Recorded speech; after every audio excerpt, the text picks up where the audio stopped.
Hello everyone. Sure 60 के इस platform पर आपका स्वागत है। आइए आज हम लुसेंट सीरीज का हम नेक्स्ट चैप्टर पढ़ते हैं, जिसका नाम है हमारा इंडियन फिजियोग्राफी। इंडियन फिजियोग्राफी में हम क्या पढ़ेंगे? हम इंडिया की जो फिजिकल डिविजन्स हैं, जो फिजिकल डायमेंशन इंडिया की, उसके बारे में पढ़ेंगे। A chain of high mountain radiate out from Pamir knot which lies just in north of India. मतलब ये किसके बारे में बताया गया? ये हमारी जो इंडियन सब कॉन्टिनेंट है, जो भारतीय उपमहाद्वीप है, उसके बारे में बताया गया है कि वो कहाँ से रेडिएट हो रहा है, मतलब कहाँ से वो निकल रहा है। पामीर कनॉट से निकल रहा है। पामीर कनॉट क्या चीज़ है, उसके बारे में बात करते हैं। कनॉट, पामीर एक पठार है।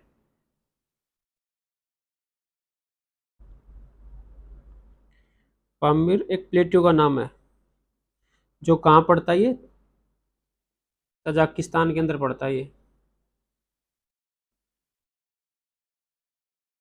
इसको पामीर कनॉट क्यों कहा जाता है? इस पामीर प्लेट्यू को हम क्या कहते हैं? रूफ ऑफ द वर्ल्ड भी कहा जाता है, संसार की छत भी कहा जाता है इसको। इसको पामीर कनॉट क्यों कहा जाता है? क्योंकि ये जहाँ पर लाई करता है, मान लीजिए ये हमारा पामीर का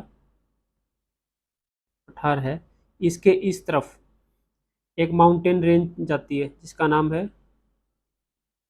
तियान सान। यहाँ फिर एक रेंज आती है जिसको बोलते हैं कुनलुन माउंटेन। ये दोनों के दोनों जो माउंटेन है, ये चाइना के अंदर पड़ते हैं। अब फिर इस तरफ अगर इसके आते हैं हम, तो यहाँ हमारा क्या आ जाएगा? काराकोरम रेंज आ जाती है, जो हिमालय की रेंज है। ये इंडिया के अंदर पड़ती है, काराकोरम रेंज, या हम कह सकते हैं हिमालय पर्वत। इस तरफ जाएंगे तो यहाँ हमारी सुलेमान रेंज आ जाती है, जो पाकिस्तान के अंदर पड़ती है। और इस तरफ जाएंगे तो यहाँ हिंदू कुश माउंटेन आ जाते हैं, जो हमारे अफगानिस्तान के अंदर पड़ते हैं। तो कनॉट का मतलब होता है गांठ। तो ये एक तरह की ऐसी गांठ है जहां से कई सारी रेंज निकलती है, माउंटेन रेंज निकलती है। इसलिए ये इसकी इंपॉर्टेंस को बढ़ा देता है, इसलिए इसको हम बोलते हैं पामीर कनॉट। अदरवाइज ये क्या है? प्लेट्यू है। In these mountains the Hind Kush, in mountains के अंदर क्या क्या था हमारा? हिंद कुश, सुलेमान और किरथार। ये हिंद कुश हमने देख लिया, ये अफगानिस्तान के अंदर पड़ता है। सुलेमान जो हमारा, ये पाकिस्तान के अंदर पड़ता है। और जो किरथार है, किरथार रेंज भी हमारी पाकिस्तान के अंदर पड़ती है। ये किस तरफ लाई करते हैं? हमारे ईस्ट की तरफ लाई करते हैं। And the Himalaya in the west, और इसके पामीर के वेस्ट की तरफ क्या पड़ता है? वेस्ट की तरफ पड़ता है हिमालय। जो क्या सेपरेट करता है? सेपरेट इंडियन सब continent from rest of Asia. जो रेस्ट ऑफ एशिया, एशिया के जो बाकी जो पार्ट है, उससे क्या करता है? अलग करता है। ये हिमालय हमारा वेस्ट की तरफ नहीं पड़ता, ये हमारा साउथ की तरफ पड़ता है, पामीर कनॉट के। आगे देखते हैं हम। Indian subcontinent can be divided into flowing physical division. तो इन फिजिकल डिवीजन के अंदर इंडिया जो सब कॉन्टिनेंट है, इंडिया सब कॉन्टिनेंट नहीं, इंडिया ही है। इंडिया को इन छह फिजिकल डिवीजन के अंदर बांट सकते हैं। तो पहले नंबर पर आ जाएगा हमारा great mountain wall of north, जिसको हम क्या बोलते हैं? Himalaya, Himalayan range. जो हमारा हिमालय है, इसका मतलब होता है हिम प्लस आल्या, मतलब अबोर्डे ऑफ स्नो।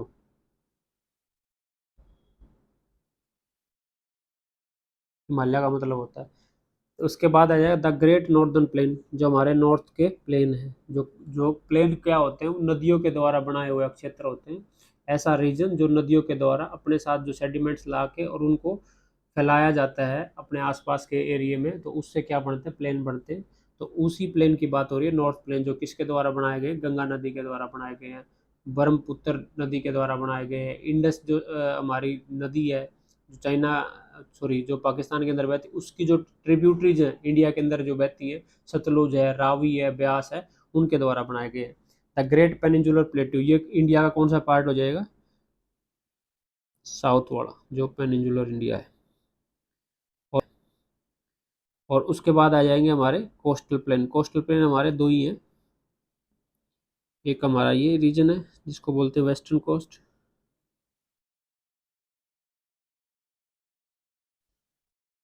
और दूसरा ये, इसको बोलते हैं ईस्टर्न कोस्ट।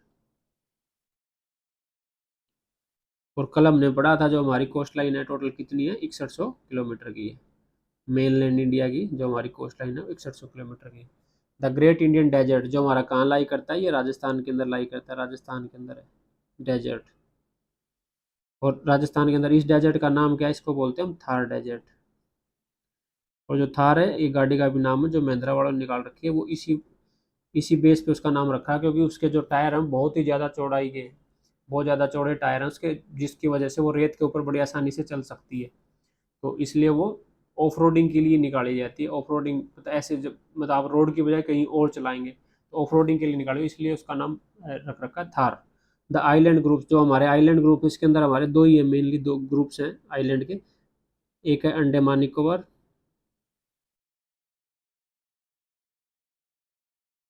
और दूसरा हमारा लक्षद्वीप। लक्षद्वीप वैसे तो काफ़ी हमारे पास और भी ऐसे आइलैंड है जो बहुत इंपॉर्टेंट है, लेकिन अगर ग्रुप की बात करें, ग्रुप हमारे पास दो ही है, अंडमान निकोबार और लक्षद्वीप, जो आइलैंड ग्रुप्स के अंदर है। The great mountain wall of north, यानी कि हिमालय के बारे में पढ़ते हैं। The Himalaya the highest mountain wall of the world, तो हिमालय जो है पूरे संसार की सबसे ऊंची माउंटेन वॉल है, यानी कि सबसे ऊंचा माउंटेन है। Are situated northern boundary of India like and arc, ये कहाँ सिचुएटेड है, इंडिया के नॉर्दर्न बाउंड्री के ऊपर, किसकी तरह, एक आर्क की तरह। ये बिल्कुल एक आर्क की तरह हमारा बना हुआ हिमालय ऐसे। The from west to east the Himalaya are 2500 kilometre long, जो हिमालय है हमारा वेस्ट टू ईस्ट, इसकी लंबाई कितनी है, 2500 किलोमीटर की लंबाई है। Average breadth of the Himalaya is between, ये कितनी है, 250 किलोमीटर से 400 किलोमीटर, जो एवरेज ब्रेथ है, जो चौड़ाई है, जो हिमालय है हमारा, जो रेंज है उसकी लंबाई 2500 किलोमीटर है और उसकी चौड़ाई 250 किलोमीटर से लेकर 400 किलोमीटर तक है। अब ये 250 कहाँ है और 400 कहाँ है, इसको देखते हैं। जो हमारा हिमालय है ये इस तरह से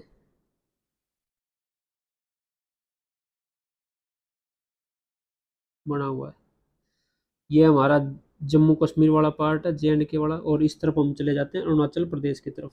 तो जो जम्मू कश्मीर के अंदर है हमारा जो हिमालय है, ये यहाँ इसकी जो चौड़ाई है वो 400 किलोमीटर की है, और इस तरफ इसकी जो चौड़ाई है वो 250 किलोमीटर की है। इसका रीजन क्या है कि यहाँ जब ये यूरेशियन प्लेट और इंडियन प्लेट के बीच में हिमालय रेंज बढ़ रही थी, तो यहाँ ज़्यादा कंप्रेशन हो गया था, और यहाँ पर जो कंप्रेशन हुआ था ये कम है। इस जगह का कंप्रेशन कम होने पाया और यहाँ ज़्यादा कंप्रेशन हुआ, जिसकी वजह से इसकी जो चौड़ाई है ये कम होगी। तो यहाँ पर इसकी चौड़ाई है जो कम है, 250 किलोमीटर के आसपास। Mount Everest is the highest peak in the world, पूरे वर्ल्ड में हाईएस्ट पीक कौन सी है हमारी, mount Everest lies in these mountain in Nepal, Nepal के अंदर लाई करती है इस पहाड़ के अंदर, हिमालय के अंदर। माउंट एवरेस्ट सबसे ऊंची चोटी पूरे वर्ल्ड की। और नेपाल में इसको क्या कहा जाता है, नेपाल में इसको बोलते हैं सागर माथा। और चाइना के अंदर इसको बोला जाता है चो मो लुंगमा, चोमो लुंगमा। जो हमारा हिमालय है ये किससे मिलके बना है, ये टेथियसी से मिलके बना है। ये भी कई बार पूछ लिया जाता है जो हिमालय हमारा यहाँ पर पहले क्या था, या फिर ये किससे मिला, ये बना है ये टेथियसी से बना। अब ये कैसे बना है वो देखते हैं। ये हमारी यूरेशियन प्लेट है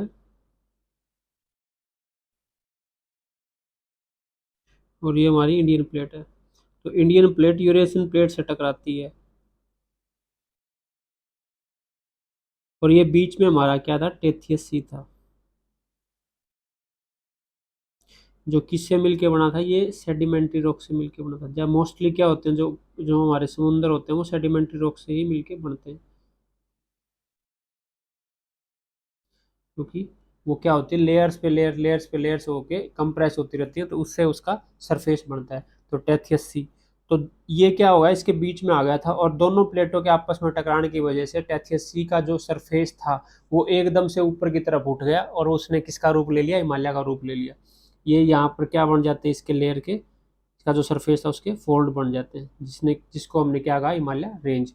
और इसके ऊपर जो समुद्र का जो पानी था वो इस तरफ से और इस तरफ से क्या हो गया, बाकी इंडियन ओशियन में हमारे मिल गया, तो ये इधर से इधर पानी निकल गया था।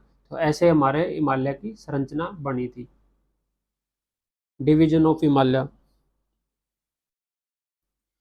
The Himalaya consist of 3 parallel mountain range. जो हिमालय है उसकी 3 रेंज है। पहली रेंज हमारी, और तीनों के तीनों क्या है, पैरेलल रेंज है। पहली रेंज हमारी ग्रेटर हिमालय, जिसको हम हिमाद्री भी बोलते हैं, और दूसरी रेंज हमारी लेसर हिमालय, जिसको हम हिमाचल बोलते हैं। ये हमारा हिमाचल जो है, ये हिमाचल प्रदेश से अलग है, क्योंकि ये हर काफ़ी स्टेटों में फैला हुआ है, ये सिर्फ अकेला हिमाचल प्रदेश के अंदर ही नहीं है। आउटर हिमालय, जिसको हम बोलते हैं शिवालिक।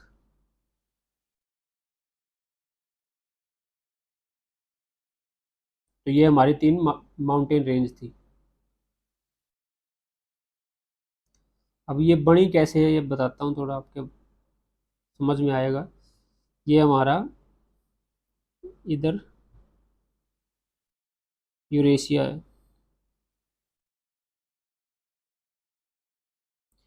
और इस तरफ हमारा पेनिनसुलर इंडिया।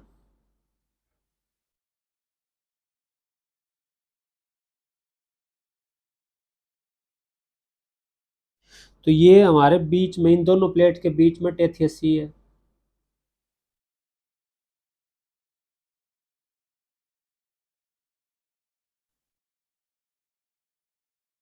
और ये किसके अंदर कन्वर्ट हो जाता है, फोल्ड्स के अंदर कन्वर्ट हो जाता है। और ये क्या बनाए इसने, फोल्ड बनाए, ये फोल्ड के रूप में ऐसे कन्वर्ट हो जाता है। तो ये इस तरह से हमारी 3 रेंज बनी। जो सबसे ऊपर की तरफ उठी उसको बोला हमने ग्रेटर हिमालय, बीच वाली को लेसर हिमालय, और इसको आउटर हिमालय। ये हमारी 3 रेंज बनी। अब ग्रेटर हिमालय सबसे ज़्यादा हाइट वाली होगी। तो अगर ये पूछे कि सबसे हाईएस्ट पीक जो हिमालय की वो किस रेंज के अंदर होंगी, तो किस रेंज के अंदर हो सकती है, वो ग्रेटर हिमालय के। और इसकी हाइट बहुत ऊपर तक है, तो सबसे ज़्यादा ठंडा एरिया यही है। और यहाँ क्या मिलेगी हमें, ग्लेशियर ही ग्लेशियर मिलेंगे, बर्फ़ ही बर्फ़ मिलेगी। इसी वजह से इसको हम क्या बोलते हैं, हिमाद्री बोलते हैं, क्योंकि यहाँ ग्लेशियर्स बहुत हैं, क्योंकि इसकी हाइट बहुत ऊपर है। तो लेसर हिमालय हमारा किसके लिए फेमस है, लेसर हिमालय हमारा हिल स्टेशंस के लिए फेमस है, और टूरिस्ट प्लेस है यहाँ पर बहुत ज़्यादा। अब ग्रेटर हिमालय के ऊपर किसी भी तरह की हिल स्टेशन या टूरिस्ट प्लेस नहीं बनाए जा सकते, क्योंकि उसकी जो क्लाइमेट है बहुत ही हरेस क्लाइमेट है। तो इस हिसाब से हमारी जो संरचना ये बनी थी। इस तरफ हमारी यूरेशियन प्लेट है, फिर हमारा ग्रेटर हिमालय, फिर लेसर हिमालय, फिर आउटर हिमालय, और इसके इस तरफ हमारा क्या पड़ता है, पेनिनसुलर इंडिया पड़ता है। तो अब हम ग्रेटर हिमालय के बारे में देखते हैं। There is the loftiest of the 3 range of Himalayas. जो हिमालय की सबसे जो 3 रेंज है उसमें सबसे लॉफ्टिएस्ट है, जो सबसे बड़ा है, सबसे विशाल है, सबसे ऊंचा है, उसको बोलते हैं लॉफ्टिएस्ट। ये कौन सा है, greater Himalaya. Mount Everest lies in this range. तो इस रेंज के अंदर कौन सी चोटी पड़ती है, माउंट एवरेस्ट। माउंट एवरेस्ट क्या, सारी चोटियां, सारी सबसे ऊंची से ऊंची चोटियां किस रेंज के अंदर पड़ेंगी, ग्रेटर हिमालय के अंदर पड़ेंगी। These snow covered mountains give birth to many glaciers. ये जो माउंटेन है ये क्या है, स्नो कवर्ड। ये इसका भी रीजन मैंने आपको बताया कि स्नो कवर्ड क्यों है। इसने किसको जन्म दिया ने, ग्लेशियर्स को। The Ganga originate from this glacier. Ganga इसी, मतलब इस ग्लेशियर से ओरिजिनेट होती है। तो यहाँ कोई ग्लेशियर का नाम नहीं दिया, ये नाम आएगा इसका गंगोत्री, गंगोत्री ग्लेशियर से। ये पड़ता कहाँ है, ये उत्तराखंड के अंदर पड़ता है। उत्तराखंड के अंदर डिस्ट्रिक्ट कौन सा है, उत्तरकाशी। उत्तरकाशी डिस्ट्रिक्ट के अंदर पड़ता है गंगा, जहाँ से ओरिजिनेट होती है, गोमुख से। गंगोत्री ग्लेशियर में जगह का नाम है गोमुख, वहाँ से गंगा ओरिजिनेट होती है, गोमुख बोलते हैं उसको। अब इसके अंदर बहुत सारे पासिस हैं। अब क्या होता है कि माउंटेन रेंज होती है वो इस तरह से बनी होती है, इसके पीछे फिर माउंटेन रेंज, जिसको क्रॉस करना बहुत ही मुश्किल होगा। इसको क्रॉस करने का क्या तरीका रहेगा, हम यहाँ से क्रॉस करके इसको ऐसे ऐसे क्रॉस करेंगे इसको, जैसे जैसे माउंटेन रेंज उसी साथ में चलेंगे, और फिर इसके इस तरफ इस तरफ इस तरफ ऐसे आएंगे, ऐसे क्रॉस करना पड़ता है माउंटेन्स को। और कहीं कहीं पर क्या है कि प्रकृति के द्वारा इनके बीच में क्या बना रखे हैं, पास बना रखे हैं, और पास की मदद से हम इस रेंज को और बड़े आसानी से हम पार कर सकते हैं। जो माउंटेन के बीचों बीच एक सुरंग की तरह बने होते हैं, तो उसको बोलते हैं पास। और इसको जो शब्द यूज किया गया इसके लिए, ला शब्द यूज किया गया, ला को बोलते हैं पास। ला का मतलब होता है पास। तो जम्मू कश्मीर के अंदर देखते हैं, जम्मू कश्मीर के अंदर हमारा जो पास हैं वो बुर्जिल्ला और जोजिला, ये 2 पास हैं। ये बताता हूँ वो कहाँ किसको किससे जोड़ेंगे। ये हमारा गिलगिट का रीजन है, गिलगिट, और इस तरफ पड़ता है हमारा श्रीनगर।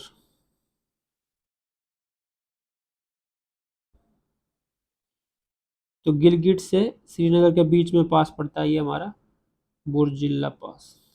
बुर्जिल्ला जो पास है ये हमारा कहाँ पड़ता है, इसके अंदर।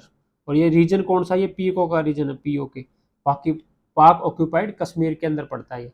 तो गिलगिट वगैरह ये भी हमारे पास नहीं है, ये पाकिस्तान ऑक्यूपाइड कश्मीर है उसके अंदर पड़ता है ये रीजन। उसके बाद दूसरा हमारा जोजिला पास। ये जोजिला पास श्रीनगर को किससे जोड़ता है, लेह से जोड़ता है, जोड़ता है हमारा जोजिला पास श्रीनगर को लेह से। उसके बाद हिमाचल प्रदेश के अंदर आ जाते थे बारालाचाला पास। बारालाचाला पास क्या करता है, हमारा लेह को किससे जोड़ता है, मनाली से। लेह को मनाली से जोड़ता है बारालाचाला पास।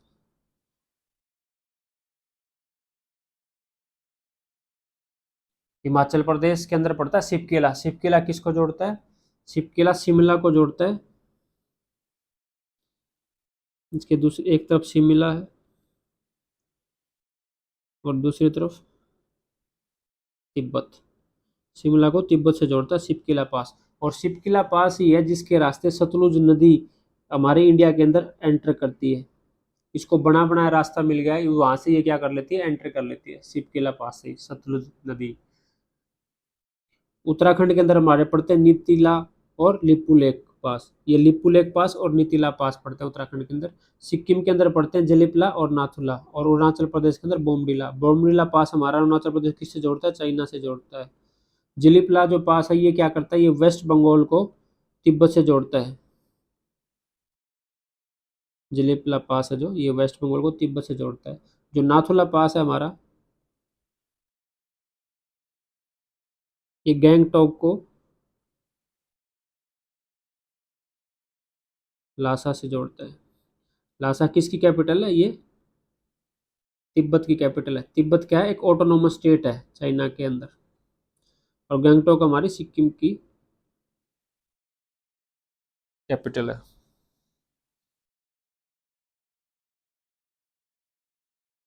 अब हम पढ़ लेते हैं लेसर हिमालय, जो हमारी सेकंड नंबर की रेंज है उसके बारे में बात करते हैं। South of the greater Himalaya the range also lies parallel to it from west to east.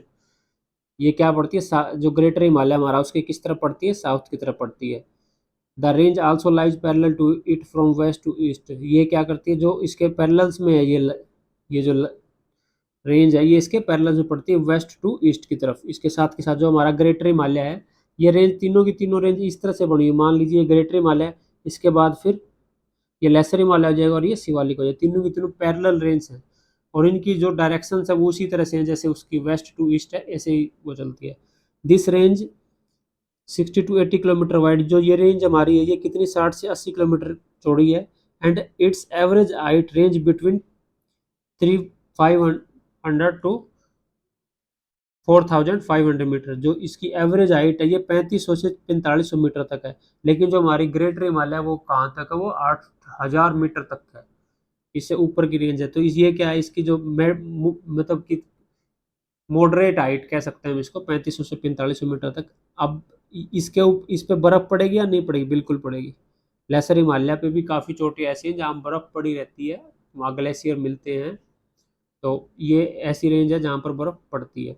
Tourist centre like Shimla Mussoorie Nainital are situated in this range. इस रेंज के अंदर क्या, शिमला मंसूरी नैनीताल ये क्या है, इसके अंदर सिचुएटेड है। ये मैंने आपको पहले ही बताया था कि जितने भी हिल स्टेशन वगैरह हैं या टूरिस्ट प्लेसेस इस रेंज के अंदर लाई करते हैं। और ये जो लेसर हिमालय ये क्या है कि जैसे ये हमारी ग्रेटर हिमालय है, ये लेसर हिमालय और ये आउटर हिमालय, ये ग्रेटर हिमालय और लेसर हिमालय के बीच में आपस में कंप्रेशन की वजह से कई जगह से ऐसे टूट गई है। तो ये हमारी टूटी हुई रेंज है, मतलब इसकी रेंज के काफ़ी सारे टुकड़े बन चुके हैं। तो उस रेंज को हम कैसे कैसे देखते हैं, डिवाइड करेंगे। अगर रेंज के अंदर डिवाइड हुई है, ये डिवाइड इनटू रेंजेज, उन रेंज को देख लेते हैं किस किस रेंज के अंदर डिवाइड हुई। जो पहले नंबर की हमारी रेंज है पीर पंजाल रेंज है, जो जम्मू कश्मीर के अंदर पड़ती है, पीर पंजाल रेंज। दूसरे नंबर की हमारी रेंज है Dhauladhar range.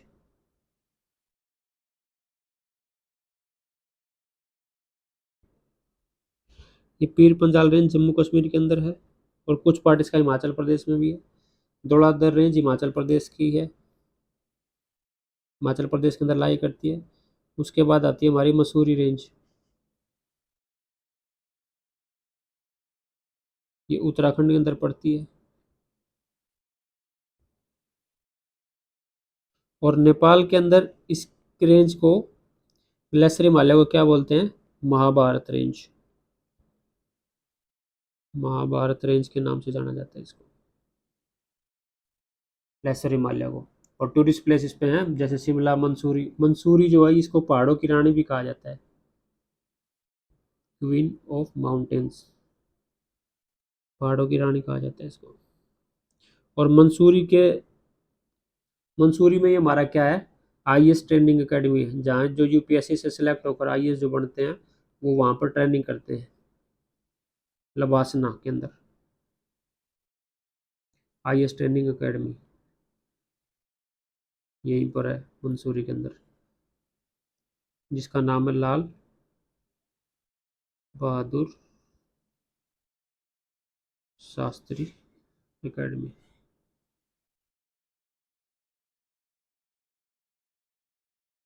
LBSNAA.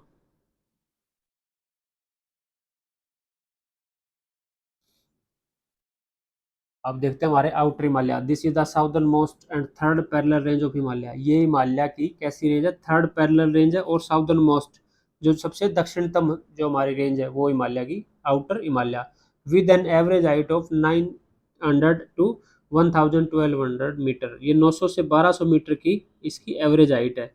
It's breadth is only 10 to 15 kilometre. इसकी जो चौड़ाई है वो 10 से 50 किलोमीटर ही है। Shivalik range is broader in the west. जो शिवालिक रेंज है हमारी, ये वेस्ट की तरफ क्या है, ब्रॉडर है। यानी कि ये किस तरफ ब्रॉडर है, ये जे की तरफ। जो रीजन जे की तरफ से अरुणाचल प्रदेश की तरफ जाते हैं तो यहाँ, जैसे जो हमारा ग्रेटर हिमालय है उसी तरह की सिचुएशन इसकी भी है। ये इस तरह से बनी हुई है। ये अगर इसकी बात करें, आंध्र प्रदेश इस तरफ हमारा जम्मू कश्मीर पड़ता है, तो जम्मू कश्मीर की तरफ ये इसकी जो चौड़ाई है ये ज़्यादा है। और आंध्र प्रदेश की तरफ आप ये कह सकते हो कि ये है ही नहीं, शिवालिक जो है वो नामात्र ही है, बिल्कुल मिनिमम है। यहाँ पर इनकी मिनिमम ब्रेड्थ है, चौड़ाई बिल्कुल कम है। और इस तरफ मैक्सिमम रहेगी, क्योंकि इस तरफ मैंने आपको बताया था कि इस तरफ कंप्रेशन ज़्यादा हुआ था। तो आउटर हिमालय जो हमारी, ये सबसे, इसको कह सकते हैं हम दुनिया का सबसे नया पहाड़ है ये, newest mountain of the world. क्योंकि जो हमारा हिमालय है वो वर्ल्ड का नया पहाड़ है। और उसके भी सबसे लास्ट में जो बना था, जो लास्ट का जो फोल्ड है वो कौन सा था, हमारा आउटर हिमालय का फोल्ड था। तो ये सबसे नया बना पहाड़ है, newest mountain of the world. इस रेंज के अंदर क्या पड़ता है, आउटर हिमालय के अंदर हमारा एक नेशनल पार्क पड़ता है जो काफ़ी पॉपुलर है, जिसको बोलते हैं हम कॉर्बेट नेशनल पार्क।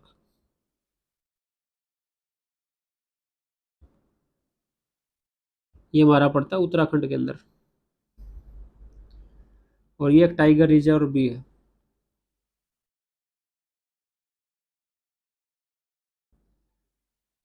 और ये सबसे पहला नेशनल पार्क था इंडिया का। इसको फिर इसलिए हम कह सकते हैं, फर्स्ट भी कह सकते हैं और ओल्डेस्ट भी कह सकते हैं। सबसे पहला या फिर सबसे पुराना, oldest national park of India.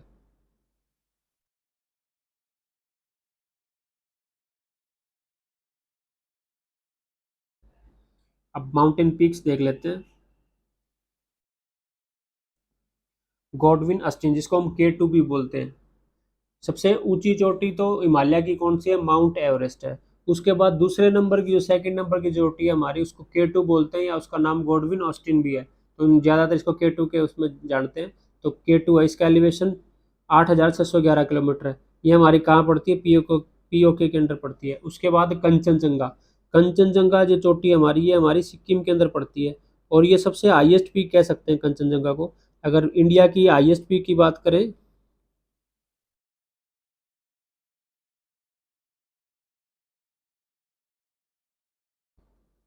अगर इंडिया की हाईएस्ट पीक की बात करें तो हम K2 लिखते हैं। लेकिन ये पीओके के अंडर है, लेकिन पीओके को हम क्या करते हैं, अपना हिस्सा मानते हैं। इसलिए इसको पीओके वाली जो पीक है, हाईएस्ट पीक, उसको हम क्या बोलते हैं, इंडिया की ऊंची चोटी। अगर बात करें कि इसके बाद की इंडिया की कौन सी चोटी है, अगर इसको हम ऐसे एक्सेप्ट कर लेते हैं कि इसको तो चलो ये तो डिस्प्यूटेड रीजन के अंदर है, तो दूसरी कौन सी हाईएस्ट पीक है इंडिया की, तो दूसरे नंबर पे या सबसे हाईएस्ट पीक पे अगर देखते हैं, फिर हम कंचनजंगा को कंसिडर करते हैं, भारत की जो पूर्णतः भारत की है कंचनजंगा, जो सिक्किम के अंदर है, इसको इंडिया की हाईएस्ट पीक मानते हैं। तो अब क्या पहले के टाइम पे हम इसको मानते थे, अब क्या है एसएससीसी को कंसीडर कर रहा है कंचनजंगा को highest peak of India, India की हाईएस्ट पीक। लेकिन ये भी हमारा डिस्प्यूटेड रीजन के अंदर पड़ता है। अगर प्योर ऐसे देखें कि ऐसी हाईएस्ट पीक इंडिया की जो पूरी इंडिया के अंदर ही है, जिसके साथ कोई बॉर्डर टच नहीं करता या किसी भी तरह का कोई विवाद नहीं है, तो ऐसी हमारी हाईएस्ट पीक क्या है, हमारी नंदा देवी। वो हाईएस्ट पीक हो जाएगी हमारी नंदा देवी, जो उत्तराखंड के अंदर है, उत्तराखंड के अंदर नंदा देवी। और नंदा देवी पीक हमारी, वहां पर हमारा नंदा देवी नेशनल पार्क भी है, नंदा देवी नेशनल पार्क, जो 1982 के अंदर बना था, और इसको यूनेस्को ने अपनी वर्ल्ड हेरिटेज साइट के अंदर शामिल कर लिया है,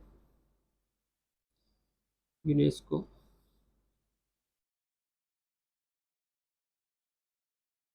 वर्ल्ड हेरिटेज साइट के अंदर इसको शामिल किया हुआ है, ये नंदा देवी, जिसकी ऊंचाई कितनी है 7,817 मीटर। उसके बाद आता है हमारा नंगा पर्वत, ये पीओके के अंडर पड़ता है। गेसर बोरम पीओके के अंडर पड़ता है। ब्रॉड पीक, ये भी पीओके के अंडर पड़ता है। दस्ते गिलसार, मुझे लग रहा है जो लूसेंट का जो पब्लिशर है, जो लिखने वाला है, राइटर है, कहीं पाकिस्तान में पहुंच गया, पाकिस्तान के बारे में लिखने लग गया। ये सारी की सारी जो पीक है, इसको छोड़ के ये उत्तराखंड के अंदर पड़ेगी हमारी, और एक हमारी कामेत, ये उत्तराखंड के अंदर पड़ती है। बाकी सारी की सारी चोटियाँ किसकी है, पाकिस्तान की है, जो हमारी पीओके के अंडर पड़ती है। मुझे लग रहा है किसी आतंकवादी ने तो नहीं लिख दी पीओके पे, पीओके के अंदर जितने भी आतंकवादी है उसको पनाह कहाँ देता है, ये आतंकवादियों को पाकिस्तान पनाह देता है पीओके के अंडर। और जितनी भी चोटियाँ ये सारी सारी पीओके की चोटियाँ हैं।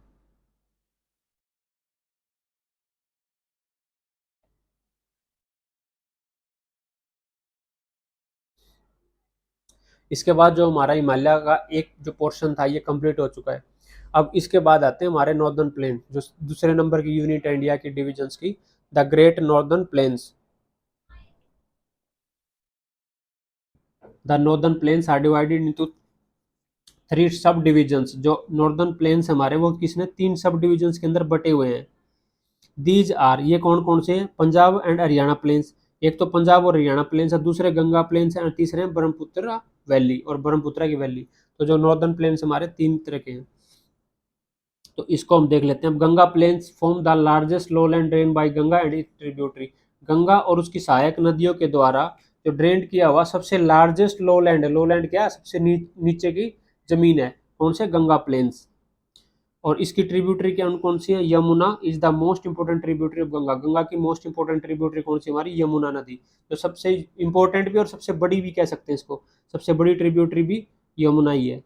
Ghaghara, Gandak, Kosi and Teesta are other tributary of Ganga. Ganga की दूसरी ट्रिब्यूटरी क्या क्या है, घाघरा, गंडक, कोसी और तीस्ता। जो हमारे प्लेन है, ये 3 प्लेन बताए हैं, पंजाब एंड हरियाणा प्लेन्स। ये जो प्लेन बने, ये इंडस रिवर सिस्टम के तहत बने हैं। दूसरा हमारा आता है गेंजेटिक प्लेन या गंगा प्लेन्स। ये गंगा और यमुना नदी के द्वारा बनाया गया है, और इनकी ट्रिब्यूटरीज तो आएंगी ही आएंगी। तीसरा हमारा ब्रह्मपुत्र नदी के द्वारा बनाया हुआ है, लेकिन ब्रह्मपुत्र नदी वाले को हम क्या बोल रहे हैं, ब्रह्मपुत्र वैली। जो घाटी हमारी जो असम के अंदर, वेस्ट बंगाल के अंदर पड़ती है, ये हमारी ब्रह्मपुत्र नदी के द्वारा बनाया हुआ है। तो जो हमारा पंजाब और हरियाणा प्लेन है, इंडस रिवर सिस्टम के तहत जो इंडस रिवर है उसकी सहायक नदी है रावी, ब्यास, सतलुज, इन नदियों के द्वारा बनाया गया है। इंडस का कोई रोल नहीं है इसमें। इंडस नदी है जो हमारी, वो जम्मू कश्मीर से निकल कर डायरेक्ट पाकिस्तान में चली जाती है, तो वो हरियाणा और पंजाब का प्लेन में उसका कोई योगदान नहीं है। लेकिन उसकी जो ट्रिब्यूटरीज है रावी, ब्यास, सतलुज, उनके द्वारा हमारा पंजाब और हरियाणा प्लेन बनाया गया है। नेक्स्ट पढ़ते हैं। The Son and Damodar are the tributaries of Ganga, while the Chambal and Betwa tributary of Yamuna from the peninsular India. ये जो हमारी गंगा नदी है उसकी और ट्रिब्यूटरी कौन कौन सी बताई इसने? सोन नदी और दामोदर नदी। और जो चंबल और बेतवा ये हमारी यमुना नदी की ट्रिब्यूटरीज हैं। मुझे लग रहा है ये यहाँ से शिफ्ट हो गई है, ड्रेनेज सिस्टम कराने लग गया एलोसेंट वाला, ये तो पूरी नदियों के ऊपर भी बात करने लग गया। इसको शायद पता ही नहीं कौन सा चैप्टर चल रहा है। The Ganga plains has an extremely gentle slope. जो गंगा प्लेन है इसका एक्सट्रीमली क्या है? Gentle slope. जेंटल स्लोप बोलते हैं इसको जिसको बहुत कम स्लोप हो, ना मात्र का स्लोप हो। एक इस तरह का स्लोप है तो इसको क्या कहेंगे? ये काफी स्लोप हो जाता है। लेकिन एक ऐसा स्लोप हो जो बल्कि स्लोप तो रहेगा लेकिन दिखे ना, तो इसको क्या बोलते हैं? Gentle plain, sorry gentle slope. और एक होता है हमारा इस तरह का स्लोप जो बिल्कुल ऐसे है, और एक होता है हमारा जेंटल प्लेन, जेंटल स्लोप।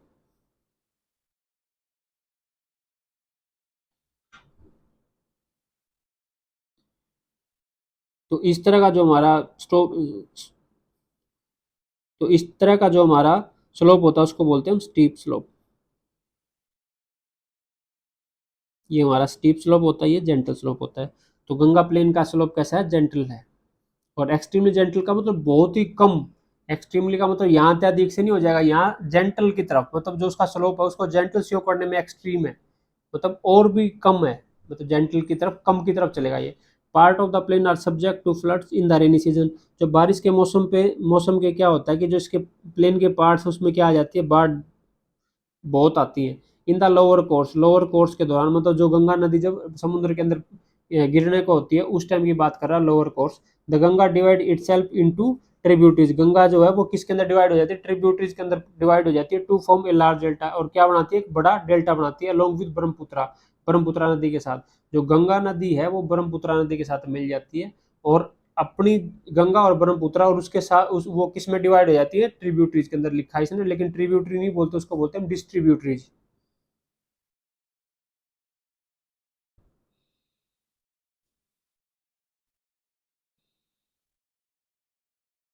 तो उसको हम डिस्ट्रीब्यूटरीज बोलते हैं।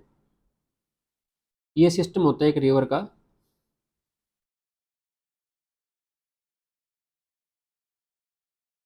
यहाँ से ये नदी चली है और लास्ट में फिर ऐसे चलेगी। तो जो ये जो नदी, छोटी छोटी नदियां मिलके जो नदी, बड़ी नदी बनी है, तो इनको हम बोलते हैं ट्रिब्यूटरीज, जो इसको पानी सप्लाई करती हैं। और ये होगी हमारी मेन रिवर।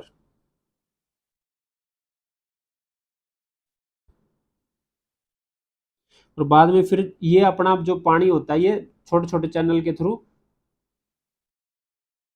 निकालती है, जिसको हम बोलते हैं इसकी डिस्ट्रीब्यूटरीज, जो क्या करती है? डिस्ट्रीब्यूट करती है इसके पानी को, डिस्ट्रीब्यूटरीज। ये फर्क होता है ट्रिब्यूटरीज के अंदर और डिस्ट्रीब्यूटरीज के अंदर। The Punjab and Haryana plains represent a part of Indus basin. देखा, ये दिखा दिया ना कि इंडस बेसिन का ये पार्ट है, पंजाब एंड हरियाणा प्लेन्स। अब ये बेसिन क्या होती है?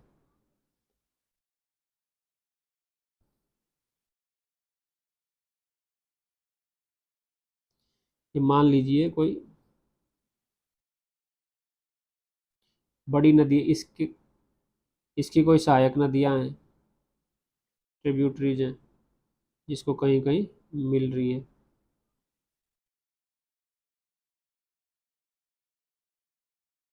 तो इस मेन नदी के द्वारा और इसकी ट्रिब्यूटरीज के द्वारा सिंचित क्षेत्र, जितना भी एरिया होता है जो सिंचित किया जाता है, जहाँ तक इनका पानी पहुँचता है, सिंचित एरिया जो होता है उसको बोलते हैं इसका बेसिन। इसको कहेंगे हम इसका बेसिन।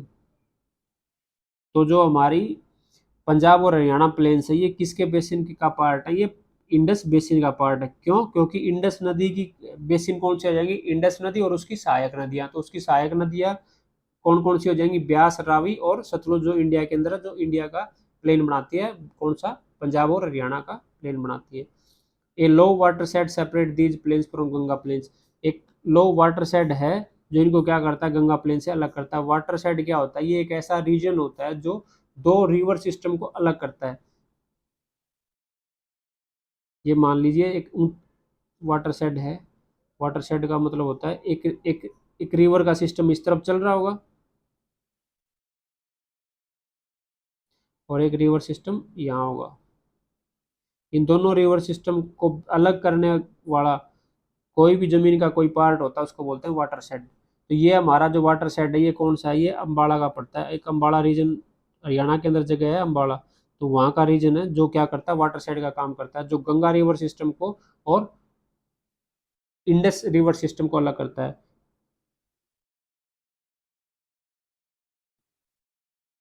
ये अम्बाड़ा है। तो यहाँ पर हमारी सतलुज नदी है, इससे इस तरफ सतलुज नदी है और इससे इस तरफ यमुना नदी है, ये इनको अलग करता है। जो सतलुज नदी है ये हमारे किस सिस्टम का पार्ट है, ये इंडस सिस्टम का पार्ट है। और ये हमारी यमुना नदी है जो गंगा रिवर सिस्टम का पार्ट है। तो इन दोनों रिवर सिस्टम को अलग करता है अम्बाड़ा का जो रीजन, अम्बाड़ा के आसपास का जो रीजन है, अम्बाड़ा यमुना नगर का जो रीजन है, ये इसको अलग करता है। तो इस रीजन को हम क्या करेंगे, ये हमारा हो जाएगा वाटर शेड। आई होप आपको समझ आ गया होगा। तो आज की क्लास हमारी यहीं ख़त्म होती है। अब ये चैप्टर पूरा नहीं हुआ है, इसके हमने क्या कर रखा है, दो पार्ट में डिवाइड कर रखा, क्योंकि अगर एक बार में कराते तो बहुत लंबा टॉपिक हो जाता। तो इसलिए इसको दो बार पार्ट के अंदर डिवाइड कर रखा है। तो नेक्स्ट पार्ट को हम कल देखते हैं। तो अभी के लिए थैंक यू। जय हिंद।